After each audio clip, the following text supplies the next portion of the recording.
Татарстанда өлкөннәр көненең бәйрәм программасы билгеле булды. Пенсионерлар өчен бәйрәм концертлары, хәйрия акцияләре, ярышлар һәм башка чаралар әзерләнде. Сәхнәдә чыгыш ясау яки модель пьедесталын яулап алу турындагы балачактагы хыялларны тормышка ашыру бер кайчан да соң түгел. 1 октябрьдә бу хыялны тормышка ашыру мөмкинлеге бар.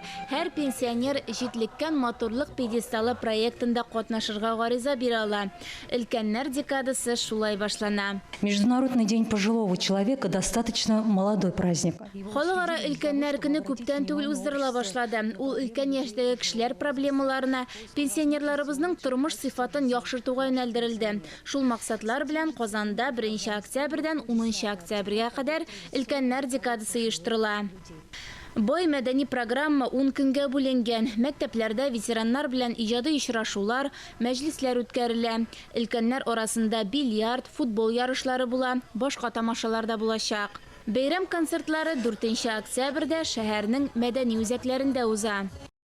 Шулпан, Сәйдәш, Мәскәү мәдәни ял үзәге һәм Ленин мәдәният йорты мәдәни ял комплексындагы чараларга шәһәр пенсионерлары чакырыла. Алар алдында Казан һәм республиканың сәнгать осталары иң яхшы иҗат коллективлары чыгыш ясарга әзерләнә. Татарстанның милли музее да пенсионерларга үз ишекләрен ача. Бушлай экскурсияләр, музыкаль лекцияләр, мастер-класслар оештырыла. Шулай ук Аксенов, Урманчы музейларына, Зарипов галерея студиясенә, Казан зооботаника бакчасына керүдә түләүсез булачак. Моннан тыш, өлкәннәр декадасында Казан Кремле тарихын, Совет чорын искә төшереп, республиканың милли китапханәсе буйлап узарга мөмкин. Ветераннарның иҗтимагый хәрәкәте активистлары өчен экскурсияләр уздырыла. Ания Гыйбадуллина, Диана Дасаева, Татарстан яңалыклары.